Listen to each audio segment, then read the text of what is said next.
to see a full house like this. Aren't you kind? Aren't you kind?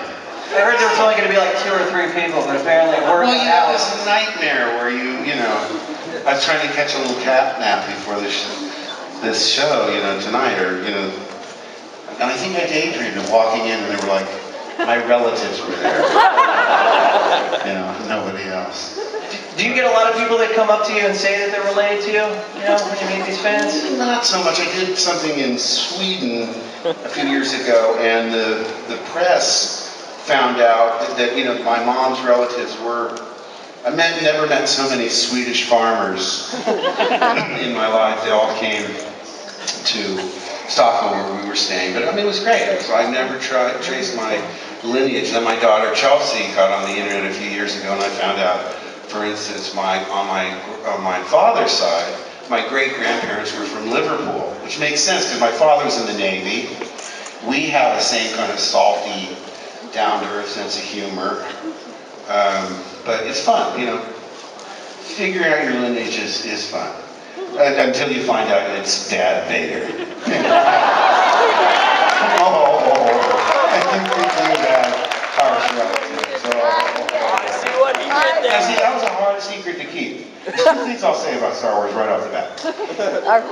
They told me, when Kirshner got me aside, because in the script it said, you don't know the truth. Obi-Wan killed your father. And I go, no! Freak out just like I do in the movie. But then Kirshner pulled me aside and he said, they're going to change that line.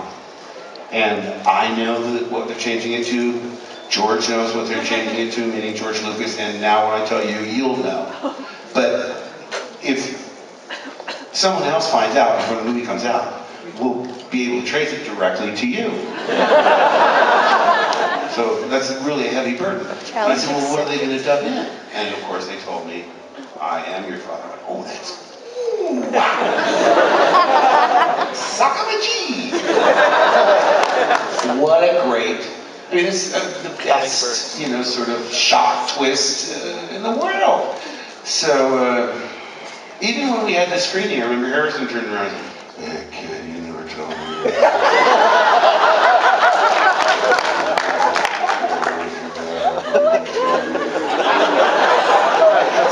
I had to keep a secret.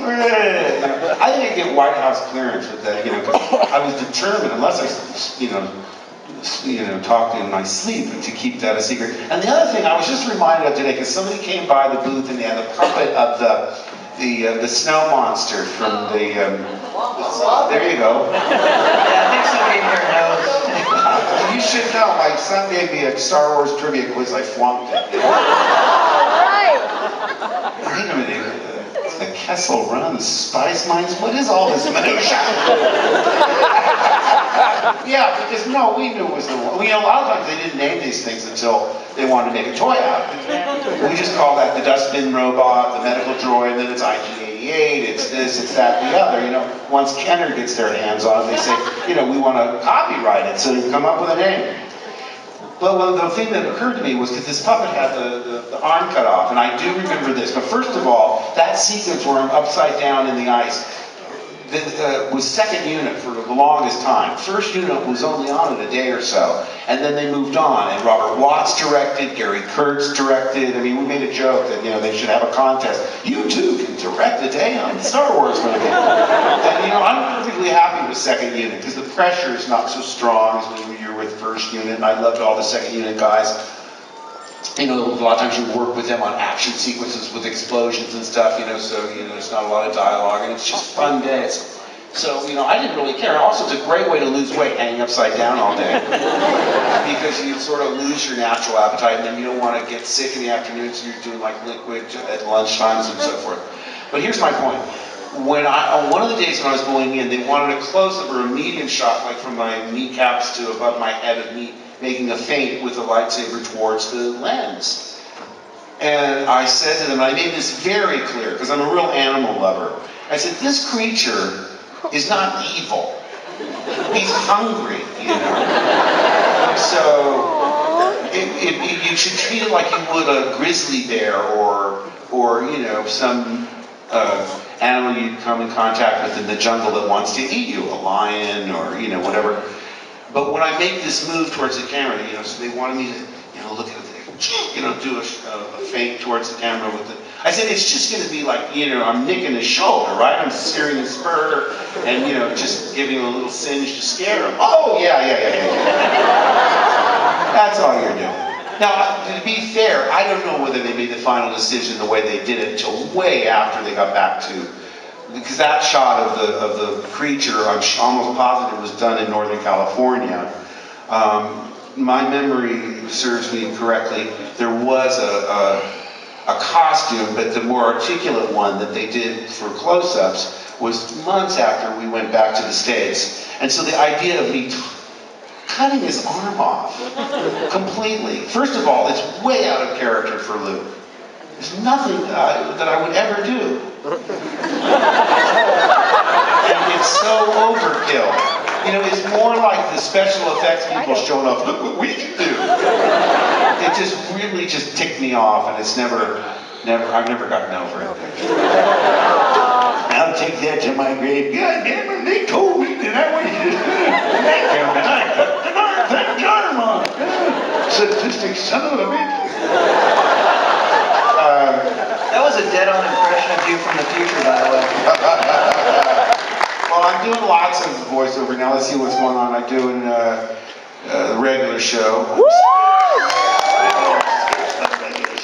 And you know who I owe money to is the Lionel Stander estate, because that was that character actor who was blacklisted in the 50s. He was on Heart to Heart, and I didn't intentionally do Lionel Stander, but about 16 episodes in, it sort of came to me on the drive home. Wow, that's who I'm doing, because he's so unflappable. I do love that about Skips. He can't get upset very much.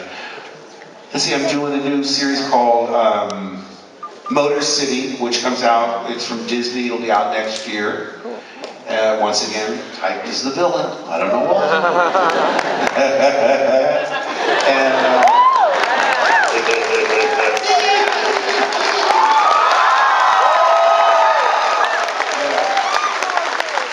see, I wasn't even trying. I was just goofing around.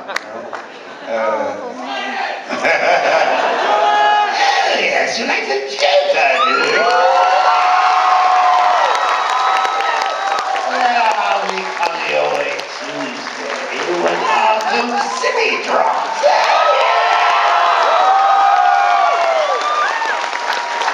Now we have our fingers crossed.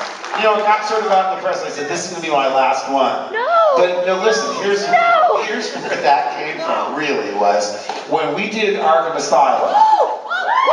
Thank you. It came out, and, because, you do these games, and you look at the art direction's great, the story's good, and they hire all these wonderful actors and directors and artists and so forth. So you really, really like it. I'm not, talking specifically about Arkham, but, in various games. A good example is when I did, Wing Commander? no, when I did, not Wing Commander, when I did Wolverine. Because I said, oh boy. First of all, I said, look, I can't do Hugh Jackman if I try. I don't know how to do that. I'm not, I don't, no, we don't want to sound alike. Do your own version. So I said, okay. So, again, I just auditioned for it. And I just sort of did him, I don't know, real Clint Eastwood-y or whatever. But it was great. So they said, okay, you got it. I go, oh, good, because, I love branching out. Oh, it's another, franchise, and it's Marvel, it's not DC, and you love not repeating yourself over and over. And he's very different from Joker and so forth. So I do the game, and again, you do the game, and it takes a really long time. You might do it over a period of 12 to 18 months. Not every day, obviously, but, 3 months down, and then you go back in, and the game's a little more finished, there's a little more dialogue. You work on it over the long haul. And so you finally get it done, and I'm thinking, well, if this goes well, who knows? You can do Wolverine 2, 3, whatever. Give the boys, Nathan and Griffin each got a copy, and because they're my, in-house focus group. I haven't played video games really since the kids were small, and they used to laugh at me. I'm like your grandpa playing, crashing the X-wing, just trying to take off. I mean, it's believe me, it's all movie magic, But. So I asked them about, 2 or 3 months later, oh, by the way, you guys, have you played that Wolverine game? Yes. And they both kind of went, Yeah, well, we played it. I said, well, how was it? Well, you were good. I said, that bad, huh? Yeah. Oh, yeah, Dad, it's awful. So, my point is you never know because you don't know how it's going to actually play. All the elements going to be in place. And then at the final, am I being blocked? There's people that cannot see me. Yeah, there's people wrapped around that pole there. Every 5 minutes we'll switch microphones. All right. Give a different angle. That explains the bottles of water. It doesn't happen. It's like theater in the round. I'm talking to all the people in the lesser priced section. Constructive view, yeah. No, so anyway, well, when Arkham came out, we just couldn't believe not only how well it turned out, but how much the gamers loved it. My son's going, go on joystick.com, it really is rocks. So, we're getting all these high grades and so forth. So what I thought was, when they came up with this Arkham City, I said, guys, why tempt fate? We'll never do as well again. We'll never, it's so critically acclaimed, it's so highly praised, it makes so much money. Let's be like George Costanza. Let's find that high note and go out on it. Quit while you're ahead. Don't stick around and stick up to join. But, I was really surprised because I thought, well, I'm not going to do the second one because, which is what I said, how can you top the first one? But they were more insistent than I imagined, they wanted me back, and I thought, well, that makes sense, because if it's a direct continuation of the first storyline, people are going to start asking, so why didn't you do the second one? So we'll see what happens, but like I say, I can tell you that it looks absolutely fantastic. You've probably seen on the internet, you can, do the trailers and know some of the villains are involved. I gotta be careful because I'm so sworn to secrecy, It's only 5 more days. I don't want to slip up, because even me saying this is going to be the last one I'm going to do, they got really upset thinking, you're trying, you might be intimating that, the ultimate fate of the Joker by saying it's your last one. I said, no, that had nothing to do with it. It was my George Costanza thing. Well, I know. But, it was, that experience actually of doing Joker was really special for me because, as you guys know, I was a fan way before I went to a galaxy far, far away. I mean, I was going to cons back in the 70s, and so, I mean, I'm one of you. I'm a comic book fan, so when I was reading Batman as a kid, or watching The Adventures of Superman with George Reeves, I never dreamed that I would be anywhere. I wanted to be in the same business, and be around the people that did that kind of thing. But especially with Batman, I never would. I remember telling my agent, I really wanted to get on that series. Let's go after like Ra's al Ghul or Clayface or somebody that's never been done before. On either the Adam West version or the Tim Burton's or any of the movies or. Because it was weird because I was very cocky when I was driving away from that. Here's what happened. Once they found out I wanted to be in it, they just put me in an episode called. It was the Heart of Ice. It was called, and it was the very first Mr. Freeze episode. I know. It was. I mean, first of all, Michael Ansara as Mr. Freeze. I mean, he just was superb. This guy, and you should see him struggling because he's not a comic book guy, and he'd be doing. I would weep if I still had tears, or whatever it was. But they would say, no, Michael, that's too much emotion. And you couldn't understand it. He's such a passionate actor. This is a guy, I don't know his background, but I know he's married to Barbara Eden, and he's like, was a matinee idol. I forget, he was on some show when I was a kid. I forget the name of it, Flaming Arrow or whatever. So I mean, he's not from the comic book world. And he was struggling. I mean, Mr. Freeze is a really tough role because you have to just drain every emotion out. And I thought it was an incredibly written script because it was so full of pathos and you really cared about the villain big time. But it was just as a favor to me. They made me Ferris Boyle, this big phony Bruce Wayne, nice to see you, big blowhard, and then he was the ultimate villain. He was the guy who pushed him into the solution. So I sort of got my Batman fix, and I was happy. Although I kind of wished I said, if we're going to do Mr. Freeze, how come I can't do Mr. Freeze? But anyway, I was happy. And then, but what happened was I met Bruce Timm and I met all the people that were working on the show, and they saw what a huge fan. I was, pumping them. Are you going to do Rasha Cool, or are you going to do, Hugo Strange, or are you going to do, I was telling because I knew Batman so well. I mean, from my day. And so what happened was when they decided to. When they were looking for Joker, they recalled what a fan I was and said, well, let's get him in and see what he'll do with it. And that's what happened. And to tell you the truth, I remember driving home from there. I'd done Amadeus for about 9 months, and when you get bored doing 8 a week, I remember Mozart is meant to have this really unusual giggle that doesn't fit with the music he writes. So I play with that, I sort of, tonight I'm going to do Charles Nelson Riley, or, just to, the flavor, to try and keep it fresh and not get boring. And I know I played with a lot of laughter doing that, around the country and then eventually in New York. And you get very cocky. I swing, 180 degrees from complete confidence to, abject fear and terror. Being terrified. But I remember driving out of the parking lot thinking, that's the best Joker they've ever heard. If they don't hire me, they're nuts! And about 5 days later, my agent called and they said, so they want you. And I said, for what? They said, for the Joker. Oh, no. I can't do, I don't even remember what I did. All of a sudden, I just thought the weight of playing such an iconic character. Now, this is before Heath Ledger, but after Jack Nicholson. Yeah. You leave it to your actor friends saying, boy, that's pretty brave. I said, what are you talking about? Well, following Jack Nicholson in anything. Oh my God, I didn't even think of that. I'm going to be horrible. I don't even know what I did.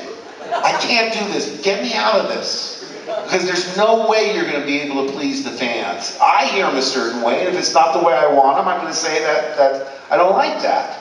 I went the pendulum swung in a completely different direction. I just lost all confidence, and I thought, it's too high profile. Tell them I still want to be on the show. I'll even be Riddler, just somebody down the scale a little bit. Please, get me out of this. They said, don't be a moron. Look, first of all, they have reference tapes. Whatever you did in the audition, they'll be able to play back, and you'll be able to remember what you did. I went, oh, okay. But like I say, it turned out to be one of the happiest of my professional experiences because everybody in that cast is so terrific in what they do. The scripts are so well written. I was satisfied as a comic book fan. I said, finally, these tied stories that have a beginning, a middle, and an end. He's a detective. It's, all the things that we sort of thought were getting away from us in the movies, where it was more about, whatever, toys and merchandising and, there's so many, there's that girl and that hound and I don't know. There's so many, origin stories. There's no room for a real story. So, and like I say, I had daydreamed about being part of the golden age of radio, and that was very similar to that experience as I imagined, I remember Bob Hastings, who was our Commissioner Gordon. I knew him from McHale's Navy, and I'd worked with him years and years ago when I was a teenager on another animated thing, but I found out he had been the voice of Archie on the Archie Andrews radio show. And we had a meal one time where he was telling about what it was like to be on the golden age of radio, because it was live in those days. And if you were on 2 or 3 different shows, you were cutting across town hoping that the traffic was with you. In Los Angeles, that's not always the case, but it was a very exciting time. And made me feel like a part of it. And then, of course, like I say, the Batman animated series was done usually with the whole cast there. And, you'd start on page 1 and read it all the way through. You'd stick around for some notes. They'd break for about 10 minutes, then come back and record it straight way through. So, a lot of times Disney doesn't do that. I'm doing How to Train Your Dragon, and I haven't met any of the people, I'm playing this big, stupid, Viking named, what's his name? Alvin. His name's Alvin, and he's very stupid. And I think he's a villain of a sort, but he's more the kind you'd like to laugh at. You know, he's not a real threat.